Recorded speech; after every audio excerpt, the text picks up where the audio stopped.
Ashley, are you ready? Nope. Let's go. Okay. Hello, everybody, and welcome to today's Black Hills Information Security Webcast. My name is Jason Blanchard. I'm the Content Community Director here at Black Hills. We don't have a traditional marketing department. We just like to make things and introduce ourselves and then bring people together and so that they can meet each other. And so that is what Discord's all about, a place where you can ask questions and get those questions answered by people in the community and ourselves. So Ashley, when we were creating or like looking at what we want to do as far as webcast, and Ashley like came to me, she's like, I have this thing I want to do to help small businesses. And it's a thing that I'd like to continue doing. So we're going to talk about it in the INFOSEC survival guide that's coming out at the next edition. Ashley has a passion for helping small businesses. You have friends who have small businesses. You have recommendations for people with small businesses. So the whole point of today is that you may not be the small business, but you may have friends that have small businesses or will have small businesses, and you might be the person who can help them secure themselves. Like for me personally, I have a friend who has a small business who was just recently victim of a SIM swap attack, a snowblind attack. They stole all the money. They wired it out of his account. Oh And my God. and all of a sudden, like it's not just about large businesses, it's about small businesses too, because essentially they're easier targets to some people. And so as more people are learning about hacking and how to SIM swap and how to do these things, it's just going to be more prevalent. So Ashley, thank you for putting this content together. Thank you for sharing it with the community. And hopefully you can take this information and either use it yourself or share it with someone that's going to benefit from it. So Ashley, it's all Absolutely. yours, and I'll be Thank back you. for Q&A. Fantastic. It's actually interesting that Jason just said that little story because as I was putting these slides together, someone specifically said to me, well, who really wants to hack a small business? Well, apparently his friend's small business, and they wanted to be hacked by someone. I personally have, like little theories. I wouldn't call them conspiracy theories per se, but little theories that small businesses are especially kind of fun for people that are just kind of getting into hacking or testing out new tools or techniques or things like that, that they're the low-hanging fruit of the industry, right? Because a lot of times in my experience, small businesses don't really have great security. They don't have the time, they don't have the money, they don't have the manpower to implement small business strategies. And so for me, this has been a passion for a really long time, just because of I feel almost bad.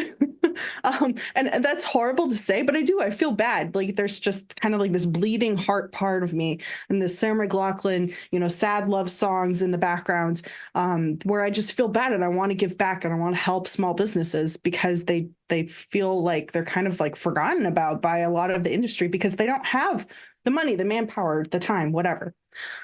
So, let me preface this slideshow by saying that we're not going to go super in depth, not super technical.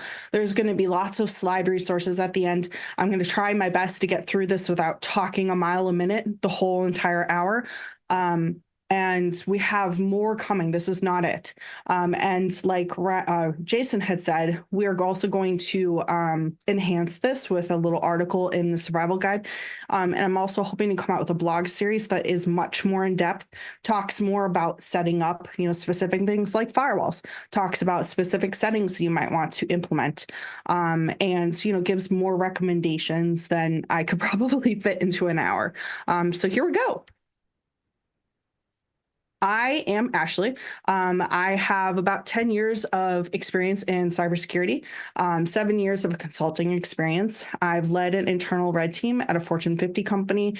I have a propensity and love for albino monstera plants, even though I don't even have one. I'd probably kill it, but I think they're so cool. I like to collect board games. I like to play board games. And as you can see, I have an English Mastiff named Waffles. He is lovely and I love him to death. And he is extremely messy. So webinar goal. We kind of talked about this already a little bit. What's the goal of today? The goal of today is to teach you new terms, to teach you different security strategies, talk about things that you can do quickly to help improve your security of your small business. We're going to talk about security planning, data backups, disaster recovery, which is more important now than ever, especially with the outage that we're not going to talk about that happened a week and a half ago. And then the basic security measures that you can implement. Again, these are something that these ideas are very simple. They're easy to implement. They're something that you can all do you could do these things in like a day type of thing. We're going to talk a little bit about infrastructure security, assessing your security posture, and then we'll go over some resources and tools. There's one thing that I did mention at the end of this, as the NIST team just came out with a huge resource for small businesses.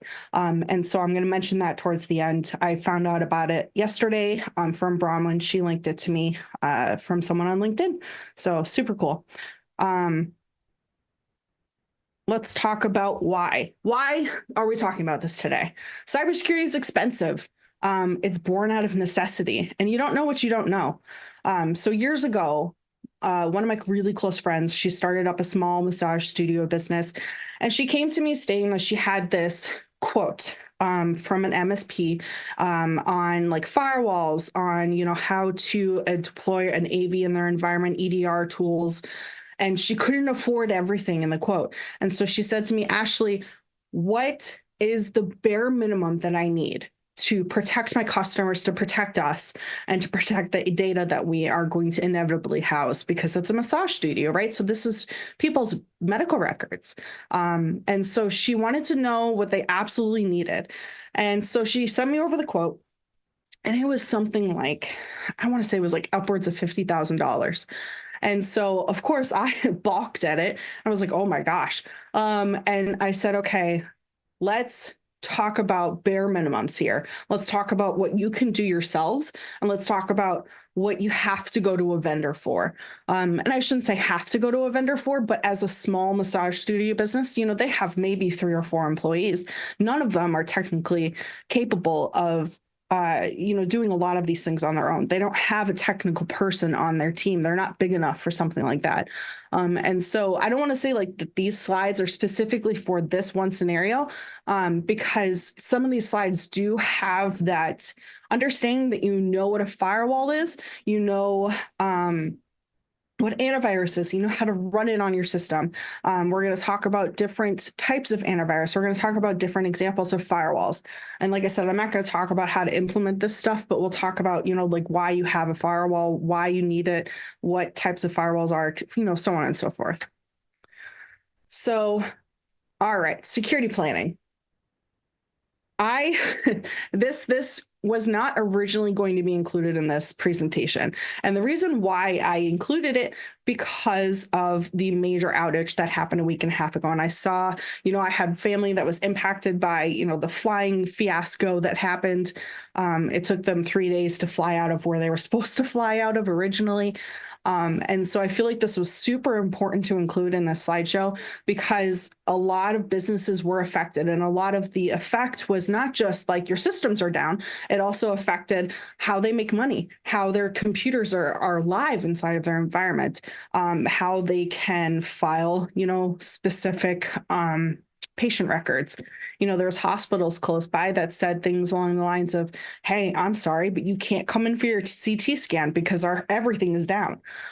So security planning, business continuity plans, disaster recovery plans, what are they? So first, we're going to talk about business continuity plans.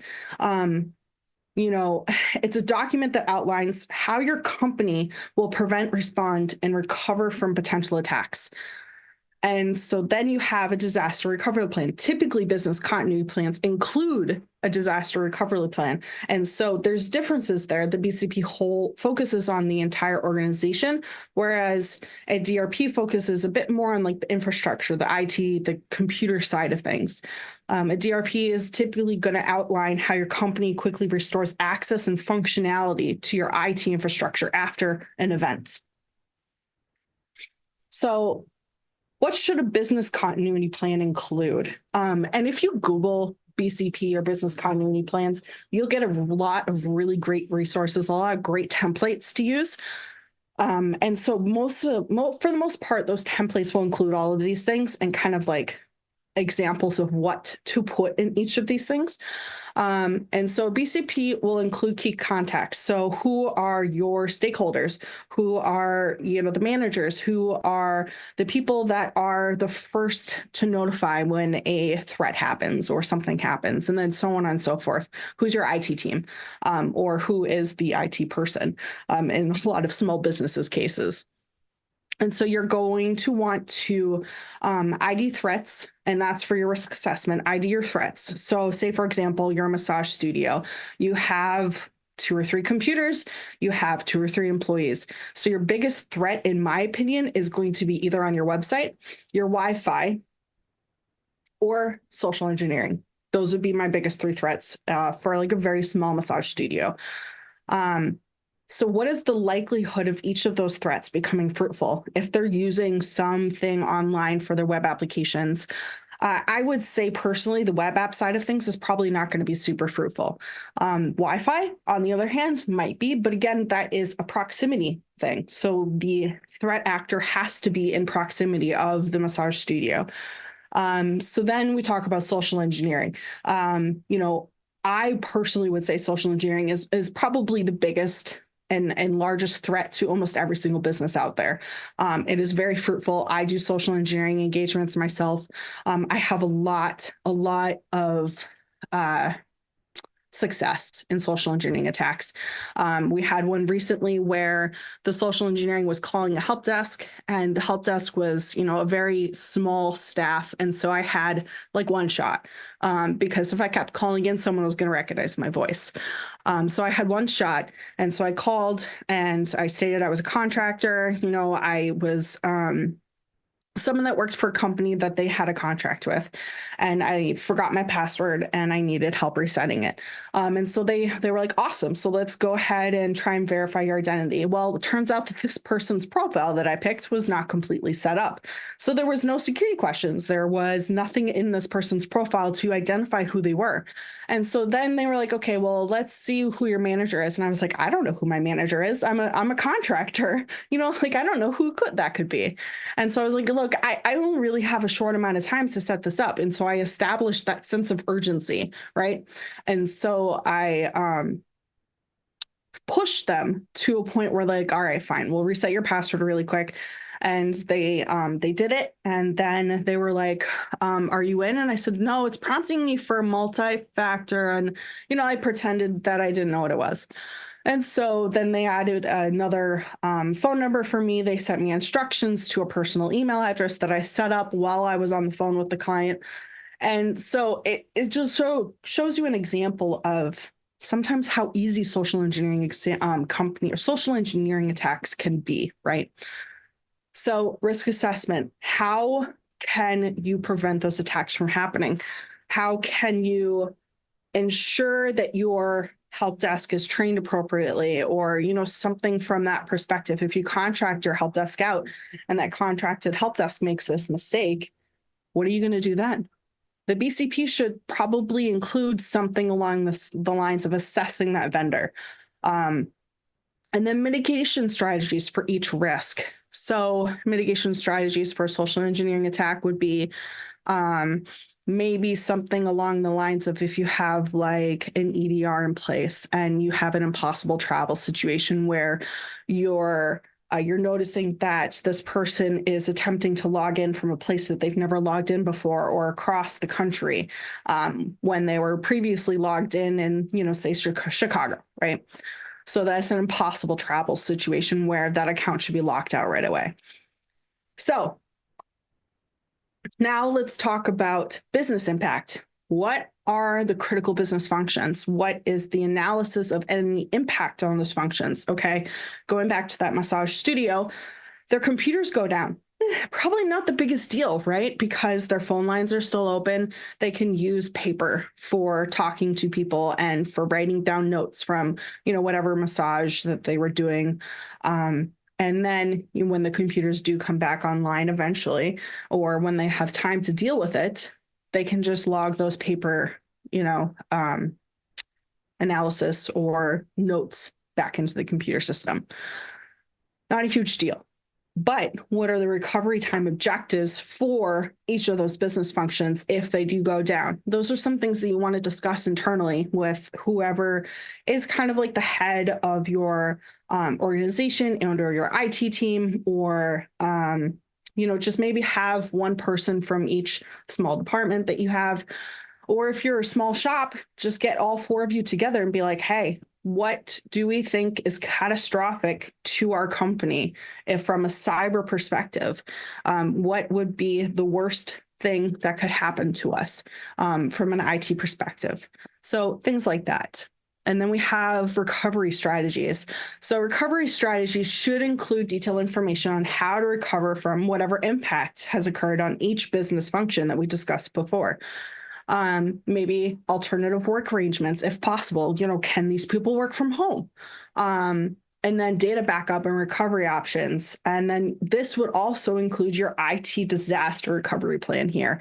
So, if your computers go down, then how do you implement your DRP? So emergency response procedures is pretty, I don't want to say self-explanatory, but it's very much, a fire, the sky is falling, a tornado happens, some type of disaster. How do your employees get out of your business? Where do they go to meet up afterwards to make sure you have a good head count? How do your team members act? Who has what responsibility? And then, first aid, medical response procedures, fire safety procedures, things like that. And then you have your communication plan. So internal, external communication strategies, again, contact information for stakeholders if you have them, and then templates for communication. Like the worst idea that could happen is something catastrophic happens, you're freaking out and you're writing up this email because you're so frustrated and all of your frustrations come out in that email. And that makes the situation way worse than it could have been, right? So if you have a template for communication, you can just fill out that template with the facts, right? And potentially calm things down a little bit, have your employees be a little bit more calmer as they're assessing the damage, as they're implementing the next steps. You want to be that cool head that's directing the team rather than running around with your hands behind your back going, oh, the sky is falling type of thing. So then we have training, awareness, and testing. So how are you going to train your employees on the BCP? How are you going to teach them where the BCP plans are held? And then how are you going to test the BCP? And so regular drills and kind of simulation exercises are super important for these things. Say for example, like you have fire drills, right? So you have a fire drill and everyone runs out of the building and then goes home. Well, that's probably not great. You probably need to update your plan and then communicate with your employees. That's a really silly example, but it's all I can think of right now. So, feedback and documentation from those drills, should the plan be adjusted based on the outcome? And then kind of like round circle, make the adjustments, train your employees, retest the plan. And then finally, regular plan maintenance should be conducted. So like regular reviews, continuous improvement process should be hammered out, what that should look like, who should be included on the review of the plan.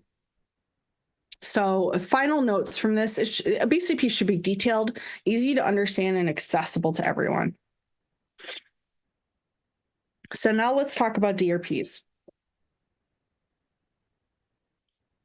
Every disaster plan should include details for personnel who are responsible for the execution of the DRP, and then should make provisions for individual people that, in case they're unavailable on vacation or whatever, who is the next person to contact on that list.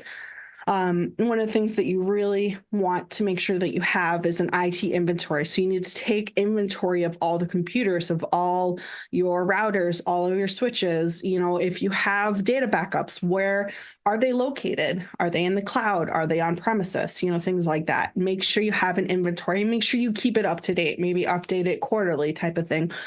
Or if you're on top of it as you're buying or upgrading systems, update your inventory at that same point. So now one of the things too to also include in the IT inventory is whether or not those systems are business critical, whether they're owned, leased, or is it, a software as a service type of thing. So then you have backup procedures. So the DRP has to include or set forth how each data resource is backed up. Again, like I said, is it on premises? Is it in the cloud, or is it both? Is it using a RAID backup? How these devices are backed up and in what folders they're backed up, how each team should recover each resource from backup during an actual event. And then disaster recovery sites. Again, we're beating this horse dead here a little bit. But any robust plan should include or designate a disaster recovery site. And so this is assuming that you have a medium-sized business and you have multiple locations.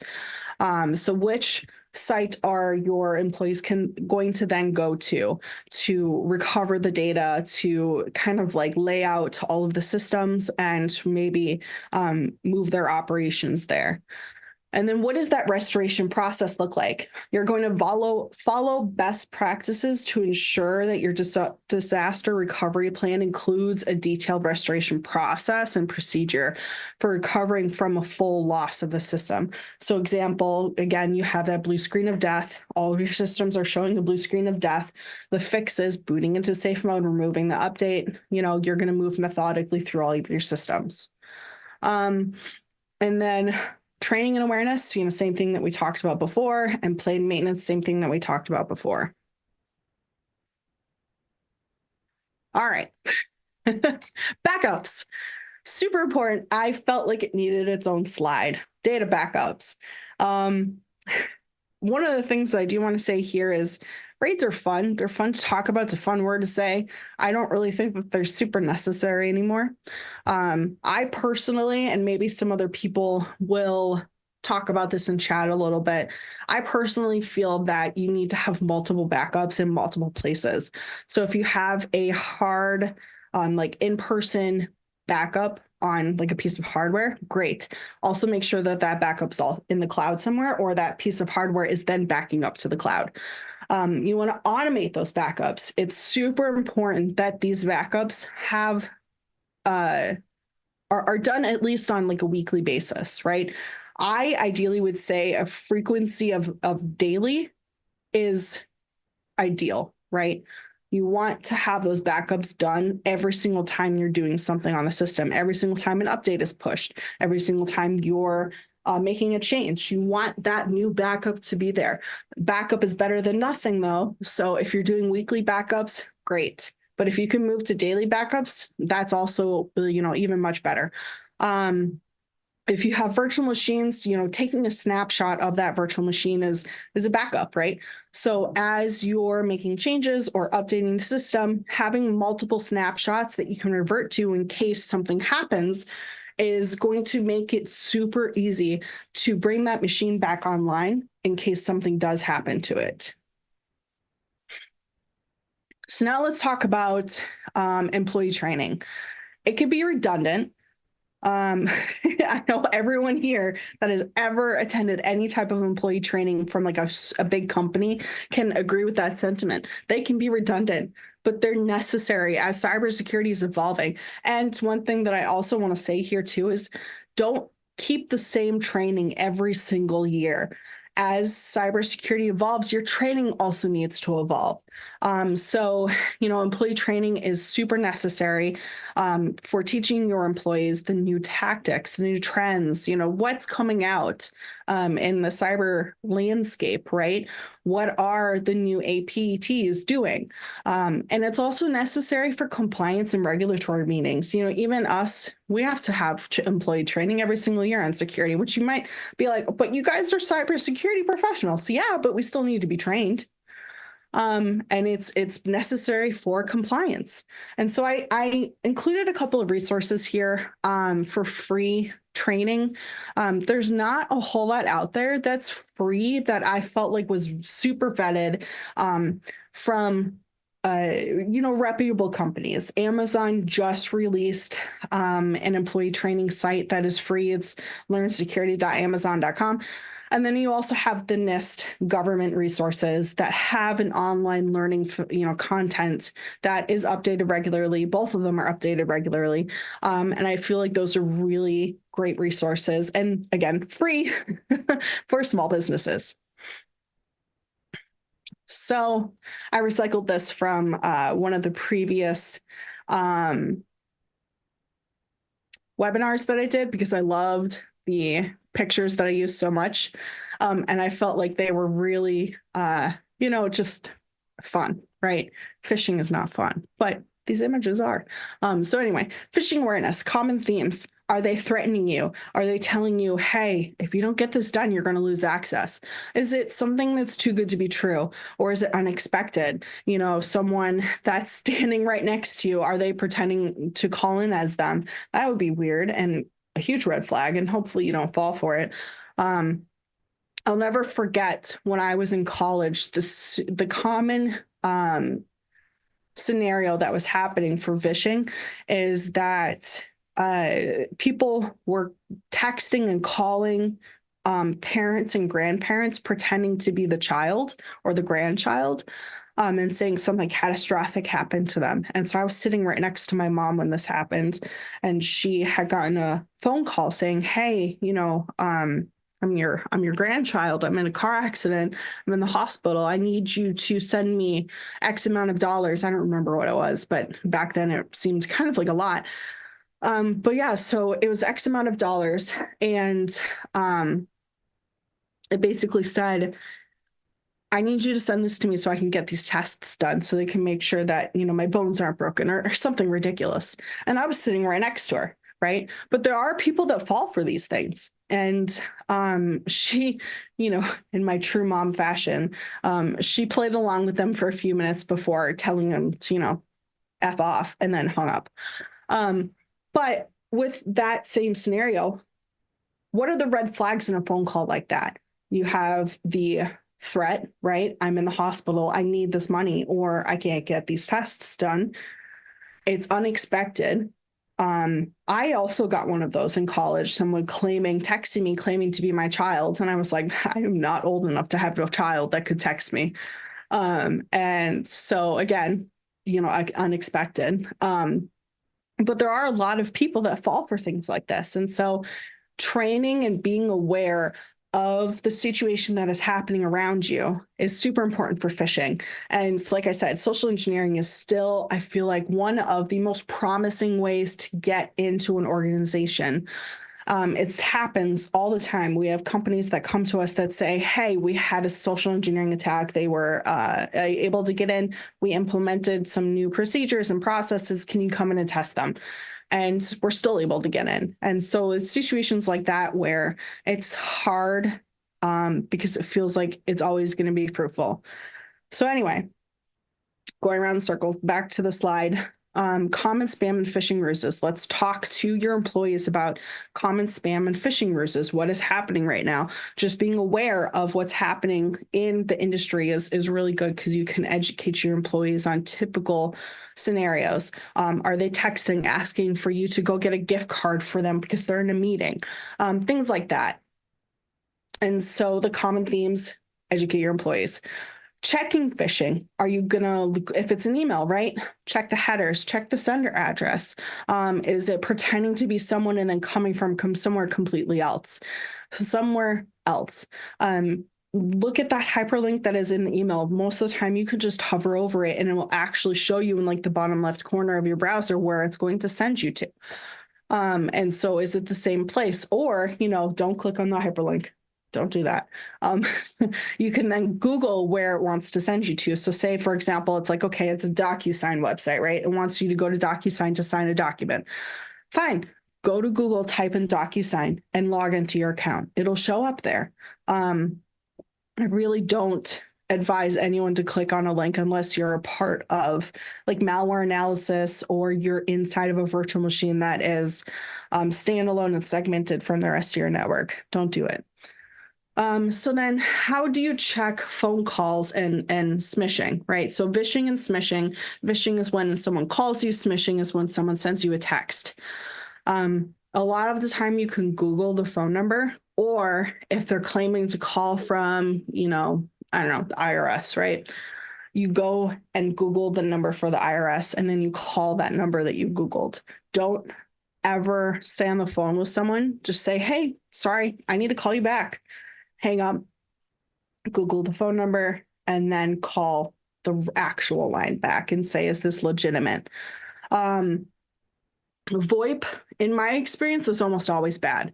If you Google a phone number that just called you and it pops up as VoIP, I don't generally advise trusting it. VoIP is super easy to set up. It is very easy to clone phone numbers now. It's very easy to spoof things. I don't want to say this, but trusting anything nowadays is really hard for me. But I'll put my tin hat away and move on. So let's talk about security basics now, right?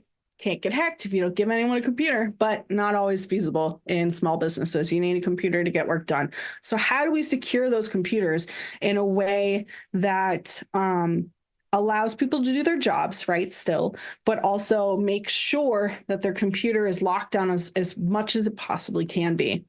So we're going to talk about firewall, AV, computer updates and patches, how to update computers, how to update critical software, strong authentication such as like MFA, passwords, password managers, network segmentation, and securing our Wi-Fi.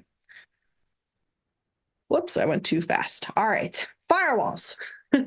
I'm going to try, oh boy, I'm running low on time. I already know I am. Anyway, so firewalls. Firewalls provide protection against outside cyber attacks. They monitor your network and they can block traffic going to and from servers. And so specifically, firewalls prevent malicious software or malicious traffic or unnecessary network traffic. Say you're getting DDoSed from, outside of your network and it's taking a specific server down, you can block traffic coming from there. Many software companies and I would say firewalls also come with DDoS protection now, so they can automate the protection of your device from those type of attacks.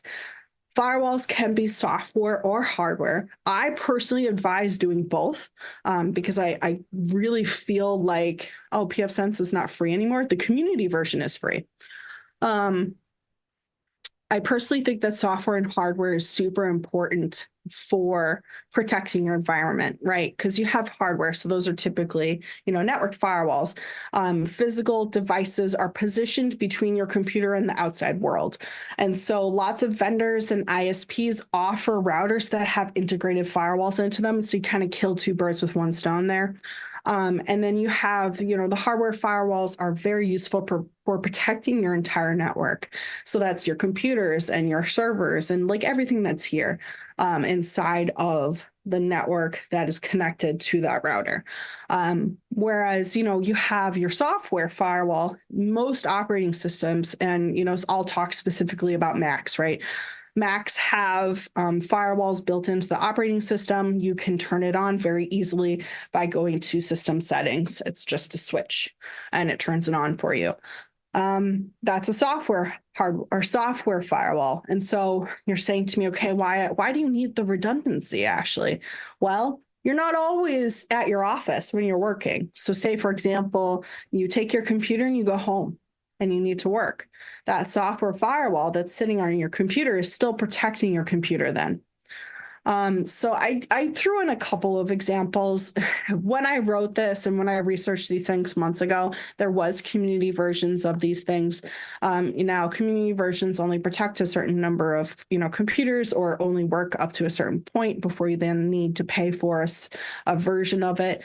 Don't knock me in chat. It may not be the greatest option in your opinion. This is just when I talk to some of our SOC members and our security members at our company, some of the things that they were like, okay, these are relatively easy to use, user-friendly, and in some cases, very, very cheap or free.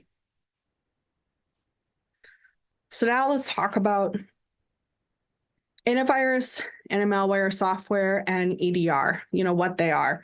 So antivirus and Antimalware is self-explanatory. It scans your computer. It's looking for viruses. It's looking for malware. It's looking for potentially suspicious stuff. Some free versions, like Clam AV, Malwarebytes, Windows Defender, Little Snitch. I believe Little Snitch is for Macs only. It's kind of hard to set up, but it still is there. It's great. Frequency of scans. Let's talk about that a little bit. I like to say that your ideal frequency of a scan is daily, right? So if you're scanning daily for potential issues, that personally is better than weekly, in my opinion. However, where daily can go wrong is if you have a really in-depth daily network or daily system scan that's slowing down your computer. One of the things that I could say there is scheduling that daily scan to happen for off business hours. And there's lots of AV software that you can schedule business hours in. And so then it will only scan from, say, for example, 5 p.m. to 6 a.m. the next morning. So that's a thing or feature that I highly recommend people take advantage of. So now EDR. What is EDR? EDR is endpoint detection and response software. It continuously monitors your endpoints, records behavioral data, and it helps IT teams or an IT person better protect your network. I personally, and I might get shot for this, I personally don't believe that really small shops need EDR. But as your business is growing, you really want to reassess that need for an EDR. If you can afford it, great. There are very specific options for businesses under like 50 personnel. However, like Windows XDR and Defender are phenomenal. And I want to say there are options for smaller businesses. I haven't researched it in depth. So some other options. I put CrowdStrike here because, yes, there was an issue. It's still a great piece of software. Do processes and procedures break down sometimes? Yes, but that doesn't take away from the effectiveness of the software itself. SentinelOne, also a good one. Microsoft XDR, we talked about that. And then one other one is Sophos Intercept X. It has not only XDR and EDR features, it also has antivirus scanning. So it's a little bit more, I feel like, rounded, in a way. So anyway, moving on. Strong authentication. So what I mean here is how can you make your authentication, the way that you sign into things, more secure? One of the other attacks that I see really frequently from a external perspective, in addition to social engineering attacks, right? Password spraying. Is your credential set has been breached? Has there been a breakdown in software somewhere that, your credentials are laying on the dark web and someone's trying to spray those around to find where they can sign in? So in those situations, you want multi-factor authentication because it adds an additional layer of security. It's going to ping your phone. It's going to send you a one-time code. You're going to have your authenticator app pop up with some numbers that you have to enter in as a potential second layer of security. Personally, better MFA is text and emails one-time codes. Best in our opinion, and I took this from Chris Trainer's slides, so I trust his opinion quite a lot, is using authenticator apps. And then I wanted to talk a little bit about MFA spamming here too, because that is an attack technique that is used in social engineering attacks that is becoming more and more prevalent. So MFA spamming is where someone repeatedly sends an MFA request in hopes that you'll eventually click one, right? If your phone is being spammed, and it happens actually quite a lot in Microsoft products, I've noticed, for whatever reason, as Microsoft continuously tries to authenticate to its server, it'll send you a prompt on the Authenticator app. So it'll continuously keep sending authentication attempts. And that's a great example of MFA spamming that is not malicious in its nature, but still is annoying as heck. And so how do you differentiate between Microsoft and a potential threat actor, right? So in this example, right, we have Microsoft continuously authenticating. Your best bet in order to ascertain whether or not that's Microsoft is just quit out of it. Quit out of Outlook, quit out of Microsoft Teams. Your authentication attempts should stop, and then the spamming should stop, right? So if it stops, then chances are it was just Microsoft trying to authenticate for whatever reason, being silly. And then the second option is if it doesn't stop, then chances are someone's trying to log into your account. So what do you do now? You reset your password. So passwords, password length. What should your password look like? So BHIS recommends to most of our clients, to all of our clients, I should say, 15 character minimums. Now I understand that there are some software and some limitations in some old versions of Windows that 14 character is the maximum that you can set. 14 characters is far better than 8, in my opinion. The more complex your password, the better.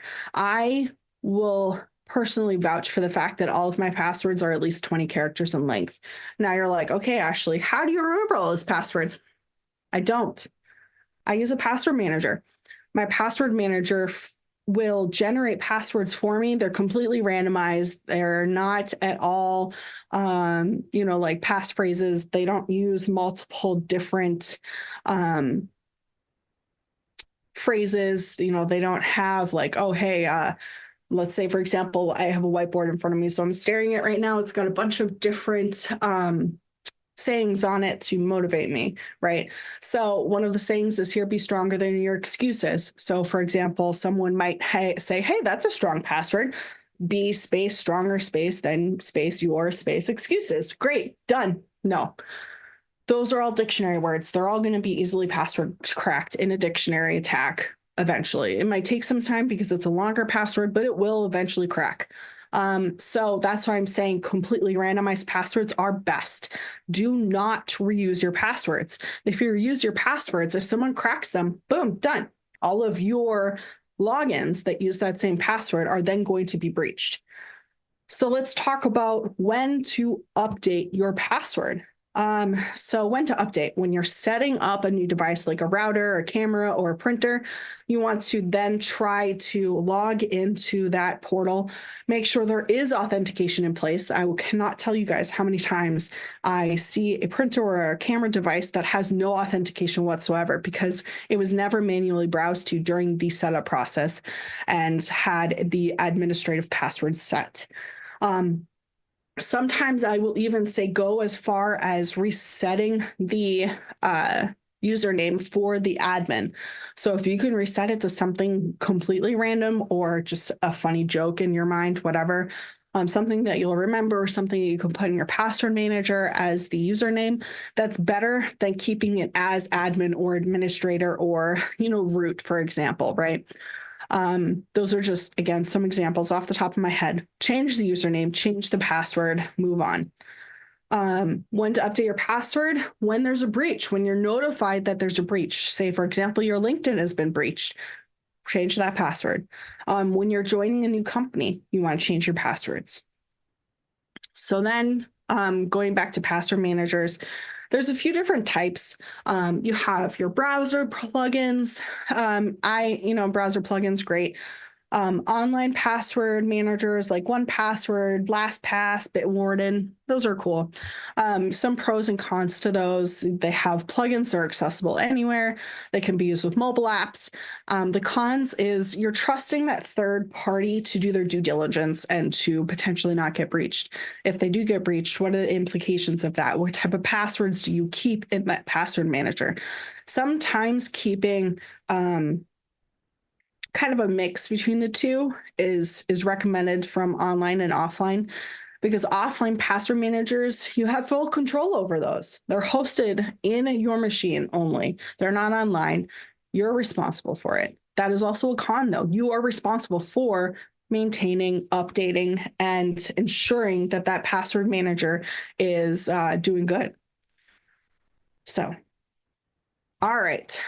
Brace yourself, guys. We're going to talk about software updates. kind of a taboo topic right now, but it's important. So mission critical servers. I will always say this, and I will beat this horse until it is dead. I know I said this phrase a couple of times during this webinar, but I will beat this horse until it's dead. Mission critical servers should always, always, always have a second iteration of that server, a clone of it, if you will, that updates are tested on prior to deploying those updates to production. And I'm saying this like this because holy camoly, guys. I cannot tell you how many times people have not updated or tested their updates before deploying to a production server and then going, oops, right? And then you're going to have to deploy for backup. But what happens if you don't have a backup? Again, full circle here, right? So mission critical servers, test those updates. Consider testing the updates before you deploy them, but also consider keeping, kind of behind a little bit on updates so that you can test them as you deploy them. I know it's not the greatest. You're always going to get nixed in a pen test if you have missing updates. If it's something like an update that comes out for, like a critical vulnerability, I would highly recommend applying that update sooner rather than later. Like, don't wait on it, but still test it. For personal machines, especially for these mom and pop shops that have just MacBooks hanging around or a couple Windows machines that don't host critical functions for the business, automatic updates are fine. If you have backups of those systems, or if you don't have backups of those systems and you do automatic updates, make sure you have backups, because if something happens, you can just revert to that backup. And be aware. The reason why I said this, be aware of where your software updates are coming from. I remember the days of Java updates happening every 5 seconds, right? So being aware of your updates before you implement them, where they're coming from, checking the software hash for that and the vendor hash, making sure that they match, so that you don't inadvertently install malware on your computer. It happens. Not often, but it does happen. So let's talk about network segmentation. And I split this up kind of to be like a little example of segmentation, right? So network segmentation divides your network up into multiple smaller segments and subnets. For example, right, I use physical hardware in my house to separate my whole entire house from my workstation. I don't want my work computer that I do nefarious things on to be connected to the rest of my house. I don't want to potentially affect my entire network if something happens on my computer. And with that being said, I also even go as far as to segment every single test I do, every single client I work on. It's all in separate virtual machines. It's all separated out so that if something happens to one thing, it doesn't hose my operating system. I am very careful because I don't want to deal with the aftermath. And so it's far easier for me to be more careful than it is for me to deal with the aftermath of what happens after a potential misclick on something that I shouldn't be clicking on in my operating system. So let's talk about benefits of network segmentation and a little bit more about what network segmentation is. Network segmentation minimizes security risk by creating a multi-layer attack surface in your network. It prevents lateral network attacks. So say, for example, you have someone's admin computer get hacked. If you have segmentation between that admin computer and your critical servers, you should be good, right? Because whatever network that admin is on will probably be affected, but they won't be able to move, right, throughout your network to hit other servers inside of your network. So that's one example of network segmentation, is the isolation, right? So network monitoring, let's talk about that. When you have firewalls in place, or you have EDR or some type of log monitoring in place, having network segmentation can improve your monitoring of your network, divides it into organized segments. It makes it easier to isolate incidents and quickly identify threats. It can also enhance your operational performance. I don't know necessarily if I agree with that, but when you talk about network segmentation with other people and you Google it, that is supposedly one of the enhancements that it can lead to. Again, your mileage may vary there. So then, compliance, right? So let's talk about compliance requirements. A lot of the compliance requirements, like PCI, for example, require segmentation of your servers that process credit card payment data and the rest of the network. Sorry, guys, I know I'm getting close to time, so I'll try and speed this up a little bit. Types of segmentation, you have your switches, you have your firewalls, you have your virtual VLAN, SDNs, which are software-defined networking. They use centralized controllers that are separated from physical hardware. Its main benefit is it supports greater segmented network and automation and programmability. So it's possible to set these things up to do exactly what you need to, but they are harder to set up. And then you have host-based, which it relies on special software installed on all of your network or your endpoints to visualize and report data back to a central location. I don't necessarily agree with SDN and host-based segmentations, but I would be amiss if I didn't mention it here. Personally, I believe VLANs and separating out via switches are the best way to go. And, sometimes too, combining these methods can help segment your network into even smaller chunks to make things even better, right? So example, if you're doing /16s and you're doing /24s with VLANs, that's even better than just doing a /16 segment. Come on, slides. All right. Next one, securing Wi-Fi.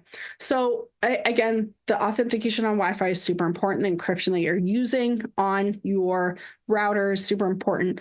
So we're going to talk about when you do your deployment of your router. Almost every single router comes with a default password. I shouldn't say almost every single password, but every single router has a password that is stamped on the side of it. Because that's how you access it. That's how you set it up. How do you change that password? You access the router, you plug into the router directly and you change it there. And then you're going to restrict access. Who has access to this interface? Who has access to the password? Who has access to the actual Wi-Fi? You want to keep your router up to date. You want to install updates. You want to make sure that your routers are a part of your update cycle.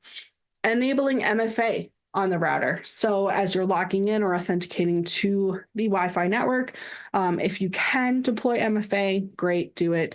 And then making sure that you're using WPA2 or WPA3 encryption where possible. I have seen some instances of vulnerabilities being reported in WPA3, but WPA3 is the latest and greatest. And then finally, network segmentation in Wi-Fi, you're going to want to deploy guest networks. And so the reason why I say deploying guest networks is example, massage studio. You have clients come in, your building's made out of plaster and brick. You may not have cell phone reception there. So your clients are going to want to join a network as they're waiting for their massage appointment. That's when you have that guest network. Or if you have a contractor coming in, they have to do some work, guest network. That makes sure that the network that they're connecting to cannot talk to the rest of your network that's there. And then, yeah, someone also said host isolation. Great example. Turning on host isolation inside of your guest network also segments it so that people that are inside of your guest network can't talk to each other. So like an attacker can't join your guest network and then go, okay, hey, I'm going to go talk to this other person. All right, assessing security posture.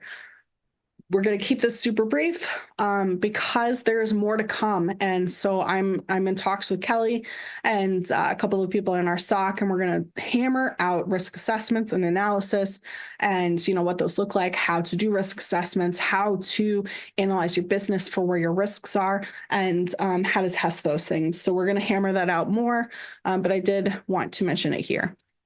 So identifying your assets. So OSINT is open source intelligence gathering. It's what's available on Google. So doing reconnaissance about your business, looking at your file metadata, making sure that, like in Word, for example, as you're publishing documents, you're wiping out the metadata so that metadata can contain records of the software you're using, the version of the software that you're using, your username, your actual name. Sometimes your domain information can be contained in that metadata. And if you're publishing documents on the internet or you're sending emails with those documents, wiping that stuff out before you send those emails is essential, because you're making sure that attackers can't Google your company, look at metadata from those files and say, hey, oh, they're running an old version of Windows. I know what that's vulnerable to. Things like that. They can't learn more about you. They can't learn your naming scheme. They can't learn names of your employees so that they can then go lead a targeted spearfish attack. Google yourself. Super important to Google yourself, Google your company, see what comes up, see if you want it there. Looking at public records, not much you can do about public records, but it's always good to know the information that's out there about your company. And then finally, data breaches. You want to be just aware of data breaches as they happen. You want to be aware of the threat landscape as it's changing. You want to be aware of all of that stuff, because as your, again, going back to passwords, as your passwords are breached or your accounts are breached, you want to make sure you're rotating those passwords. You want to make sure that your information isn't contained in data breaches. And if it is, again, rotating that information. High value targets. What are high value targets? So a couple of things to ask yourself is, who's the owner of your company? What are the machines that the owner uses? What does their Facebook look like? Sometimes, their Facebook can lead to a lot of information about someone. What data is contained inside of your network, what systems host, sensitive data. And then finally, what does your systems look like? What are your production systems? What are your dev systems? Are your dev systems protected? I have seen lots of situations where dev systems are internet accessible, which you might think, oh, that's fine. They're not production. No, dev systems can inherently be more vulnerable than production because they're testing things on them, right? They're not always set up in a great way. So your dev systems should ideally never be internet accessible. And if you have to access it from the internet, VPN into the network, using access control lists to make sure that only the people that need to access that system can access it. And then let's talk about external IP space versus internal IP space. I've seen this question a lot on tests lately, where people that jump into calls with me from companies are like, oh, is that an internal system or an external system? And the IP will be right there, right? So you're like, okay, well, that's an RFC 1918 IP address. That's an internal system. And they're like, what? I don't know what that means. Okay, so this is for you guys that may not know what external internal IP space is. External IP space is everything that is accessible from the internet. You don't have to be inside of your network to access it. Internal IP space sometimes can be externally accessible. It shouldn't be, but it can sometimes be externally accessible. And you're going to have to access your internal network before you can access the internal IP space or the intranet. And then web applications. Those are also some things that are in your asset list. Do you host your own web applications? Is it hosted by a vendor? Some questions that you can ask your vendor is, when was the last time they had a pen test done on their systems? If they do pen tests, do they notify you first before they do a pen test? And is that pen test report available to you? So again, some questions that you can ask your vendor if you have a vendor hosted web application. Penetration tests and vulnerability scans. I wanted to briefly discuss the difference between these two. Pen tests utilize automated scans as well as active exploitation of identified vulnerabilities. It tends to be a little bit more thorough. I know, Jason, give me 2 seconds. Vulnerability scans identify vulnerabilities in the software and misconfigured services. Things like Nessus, Rapid7, Qualys, OpenVAS, Nuclei are also all great vulnerability scan tools. OpenVAS and Nuclei are going to be free. Nuclei is a fantastic template-based vulnerability scanner. You can actually make your own templates. Maybe I'll hammer out that a little bit later in a different webinar. But wait, folks, that's not all. Like I said, we're currently hard at work with Kelly and Daniel to expand the content that we talked about here into a detailed blog series, as well as a webinar about, generating business continuity plans, risk analysis with Kelly. And we've really only touched the tip of the iceberg here. I included some additional resources here for phishing resources, backup and updates, latest threat awareness, so that you keep yourself updated about what APT groups are doing, MFA fatigue attacks. And then I also included the NIST just released a small business cyber guide. And then CISA is slow, but it's worth mentioning they do also offer help to small and medium businesses. Thank you. Questions? Thank you. Well, for those of you that have to go, thank you so much, Ashley. Thank you for sharing your knowledge. Thank you for putting this together. Here was my main takeaway, and we'll have you give your takeaway, and then we'll go into Q&A if you can't stick around. My main takeaway was there is a lot for small businesses to think about and implement, and they could use your help. Those of you watching. And it almost feels like it's a day a small business takes and says, I'm going to take today to be my cybersecurity cleaning day, implementation day. You go through, fix, and do all this stuff. Like it almost like I have to set time aside to do cybersecurity. So that was my main takeaway. There's so much here, but there's also such a threat vector there that they can be taken advantage of by so many different things that they don't have implemented. So that's my main takeaway. Ashley, what is your final thoughts if you were to take everything and put it together in one thing? What would it be?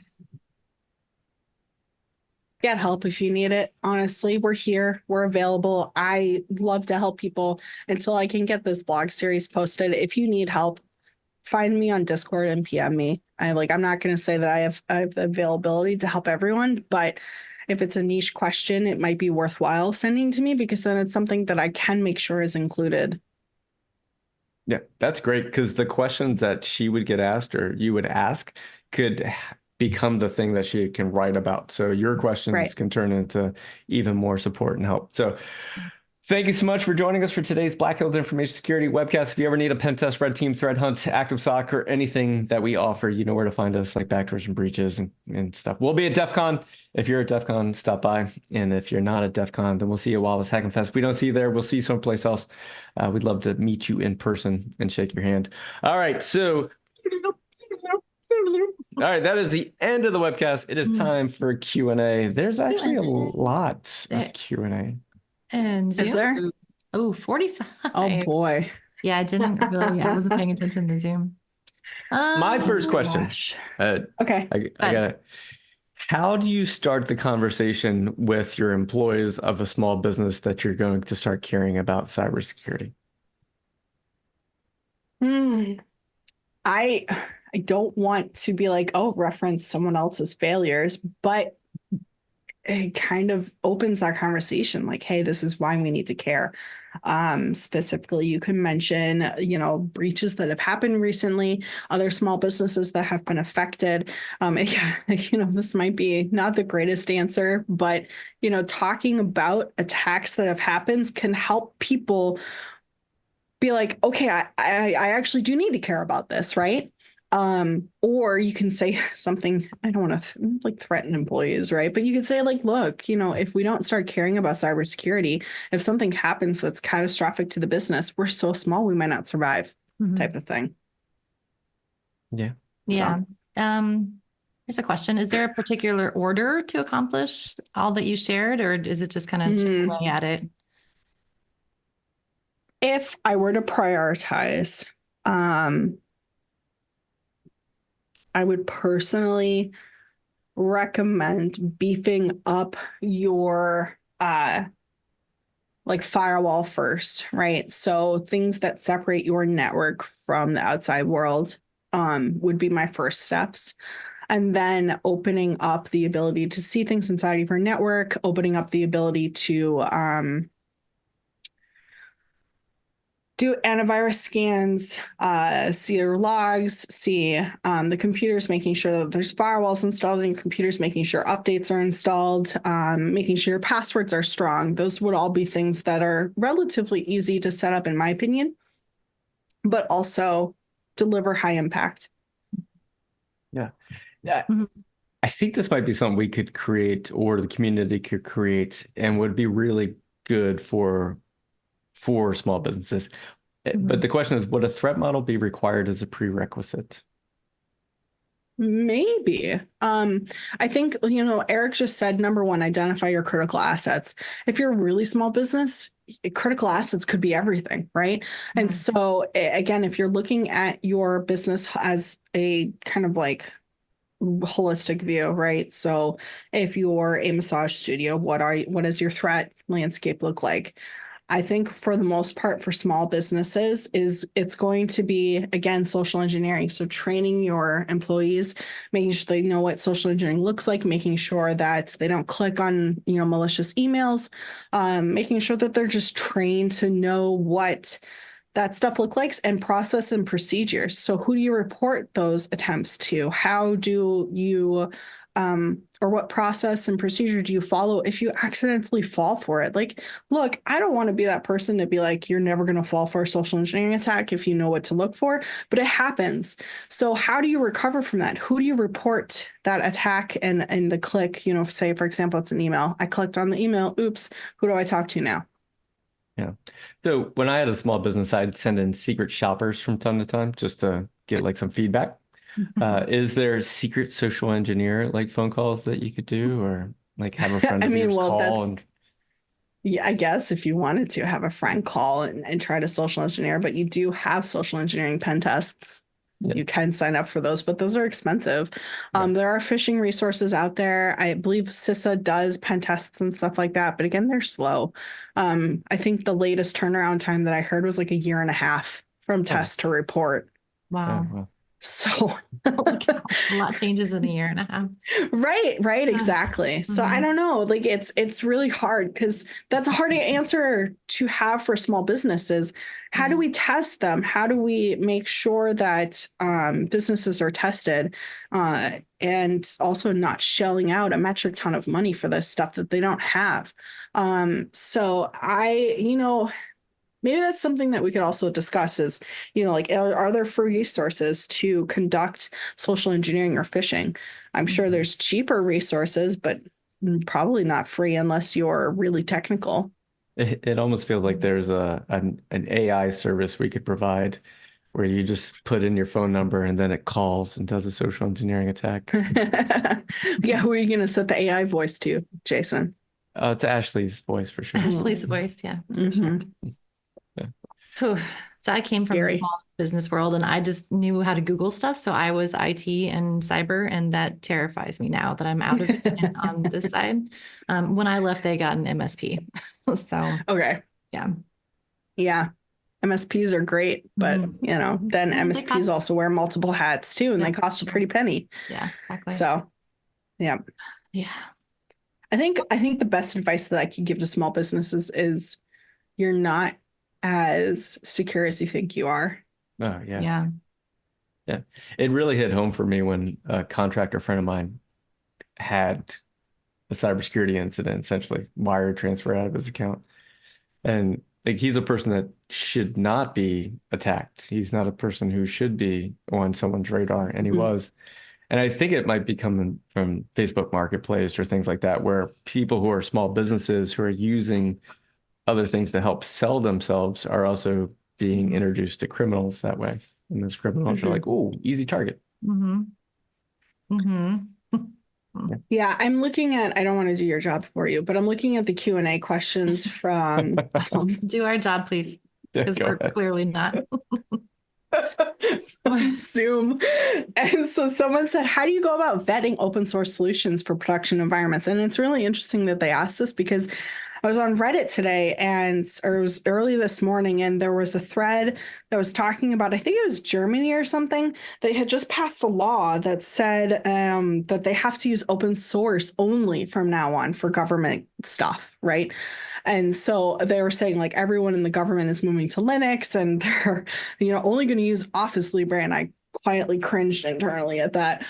But how do you go about vetting an open source solution for production environments? So that's a hard question, right? Because every single production environment is going to look different, and your needs are going to look different, and what you're vetting it for is going to look different. But my perspective on this is you want to Switzerland. Thank you. My perspective on this is that you want to create a clone of wherever you're going to put this open source solution into. And the reason why I say a clone of it is because you want to know how it's going to act and behave inside of your environment without actually impacting your environment. So creating a virtual machine of whatever system you're going to put it on is going to help. Ashley, why do you care about this so much? Why do I care about this so much? I don't know. I feel like things are so expensive right now, and it's hard to survive as human beings, period. So it's hard for me to look at the costs of, pen tests and big conglomerate companies that are like, oh yeah, it's going to be 30 grand for you to get a pen test done. And small mom and pop shop companies are like, that's what I make a year, Yeah, that's profit. Yeah. Right. That's our profit. And I don't want people to go out of business because they can't afford testing. So that's kind of where I'm coming from. That's why I care is, I want people to be secure. I don't want everything to be hidden behind a paywall. And it's hard, right? Yeah. Things are so costly right now. Small businesses are struggling. And I love that you in the industry too, right? Yeah. And you are a pen tester and you work for a pen testing company. And I love your heart that comes through of like, it's the world. Don't do that, Ryan. I think it's automatic. I think when you start speaking, it just automatically. It's Ryan. It's fine. But yeah, I love that your heart shines through, even though you are a pen tester. And it's literally your job. Yeah. We even put in the email, like, we're not trying to sell a service. No. I was worried that people would see and they're like, oh, they're just going to sell me something. Like, no, we're not going to sell you anything. No, thank you. We're going to make our job harder is what we're trying to do. Honestly, right. Like, this is how you make your security better, and trying to sell myself out of a job. No. I remember, and I don't know if they still exist, but Hack for Charity, years and years and years ago, I feel like it used to be bigger than it is now.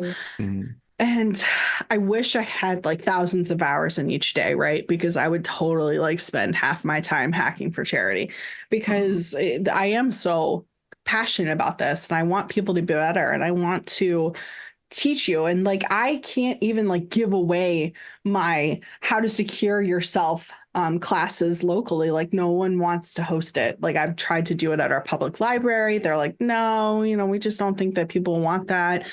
I've tried to like say, this is how you can help your parents become more secure against types of attacks. And they're like, well, submit it and we'll think about it. And it just never happens. And so it's like, okay, fine. Well, I guess I'll turn my energies elsewhere. And that's where we're coming here.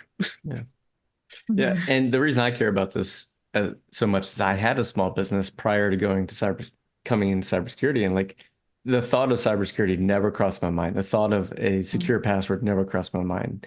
Like, it just didn't. Like, my employees looked at things they should not have on my point of sale system when I wasn't there. Like, that thing was full of viruses. I'm pretty sure the Wi-Fi was just broadcasting to everybody. Like, I had no idea what I was doing. And there was no one that like came in the store like, hey, I work in cybersecurity. I see a couple of things here. I could give you some advice. And like, I think if someone would have came in, I'd be like, yeah, absolutely. And especially in 2024, because I don't think I was much of a target at that time, but in 2024, every small business is, Yeah. I mean, like I said, it's not just big companies anymore. Ransomware attacks on small companies. I remember 13 years ago, we had someone walk into the little repair shop that we had at our help desk at our college, and they were like, I host this really, really small business. I make things on Etsy, and I got this pop-up on my email or on my computer, and I can't access my Etsy store anymore. And this is the only computer that I have. I don't think it was Etsy, but it was something very similar to it. Maybe it was like they sell it on eBay. I don't remember what it was. But it was a ransomware attack. They must have clicked on something somewhere and they got themselves ransomwared. And it was one of those really old ones where you have to go buy gift cards or like I can't remember what else it was, but like go buy a gift card and pay off the ransomware with all these gift cards. And so that's kind of what started this, like, oh my gosh, what is going on with the world, that someone who's just trying to sell things on eBay, and it's not even that someone's targeting them specifically, they're just, spraying and praying, right? That someone will click on it. So, yeah. All right. Well, I think we're going to wrap up for today. Thank you. Thank you. Thanks, Ashley. Deb, thanks to everyone who did Hack It. If you forgot about Hack It, you still have time as we're wrapping up right now. Go into the Hack It channel and do the Hack It sticker if you have no idea what I'm talking about. Once you hit 10 webcasts where you've engaged in Discord, we then give you a special role, which unlocks the channel, which unlocks a reward. And from there, that unlocks more rewards until you hit 50. And then after 50, like, hey, at that point, it's just enough. Yeah, we're best friends at that. We're best friends. You don't need any more do gifts. other things. Yeah. Yeah, we didn't have to buy any more of your. No. Go watch someone else. Jeez, why do you like us so much? I mean, keep showing back up because we're supposed to give away stuff, but the packet needs to stop at 50. Yeah. But thank you so much for joining us today. Ryan, it is your turn to kill it with fire, sir. Kill it, Ryan. Please kill it. Kill it. Fire. Bye, guys. Bye.